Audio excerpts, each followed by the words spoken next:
मेरे दादाजी का घर, उसके पीछे एक विशाल सुनसान खेत है और उस खेत के बीचों बीच एक पुराना पुतला गड़ा है सालों से।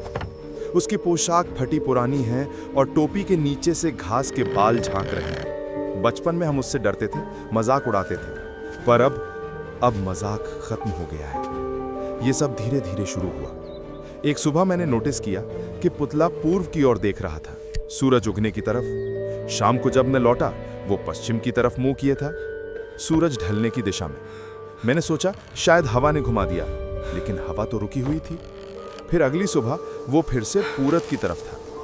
हर रोज वो थोड़ा थोड़ा घूम रहा था, 1 डिग्री 2 डिग्री, एक अनजान नृत्य की तरह। एक हफ्ते बाद उसका मुंह सीधे हमारे घर की तरफ था, मेरी बेडरूम की खिड़की की ओर। उसकी खाली बटन वाली आंखें सीधी मेरी खिड़की पर टिकी हुई थी। मैंने दादाजी से शिकायत की। वो बोले, बेटा, पुराने खेतों की अपनी आत्माएं होती हैं, उसे छेड़ो मत। पर मैं नहीं माना। एक दिन मैं खेत में उतरा, उसके सामने जाके खड़ा हो गया। हवा सरसराती है। उसकी बनावट देखकर रोंगटे खड़े हो गए। वो सिर्फ बोरे और लकड़ी का नहीं लग रहा था। उसके हाथ की उंगलियां बहुत पतली और लंबी थीं, जैसे सूखी हुई टहनियां, और उसकी टोपी के नीचे का अंधेरा बहुत गहरा लग रहा था। फिर वो रात, आधी रात को मैं एक अजीब सी आवाज से जाग गया, कड़कड़ाहट लकड़ी की। ऐसा लगा जैसे कोई पुराना सूखा पेड़ हिल रहा हो। मैंने खिड़की की ओर देखा।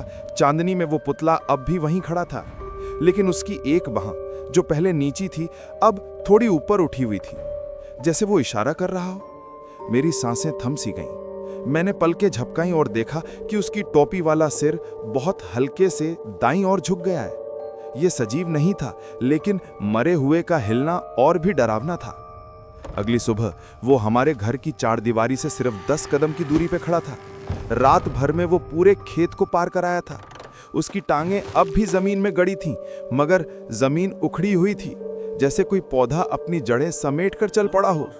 दादाजी ने आखिरकार बताया, ये पुतला यहाँ उस आदमी की याद में गाड़ा गया था जो इसी खेत में खो गया था।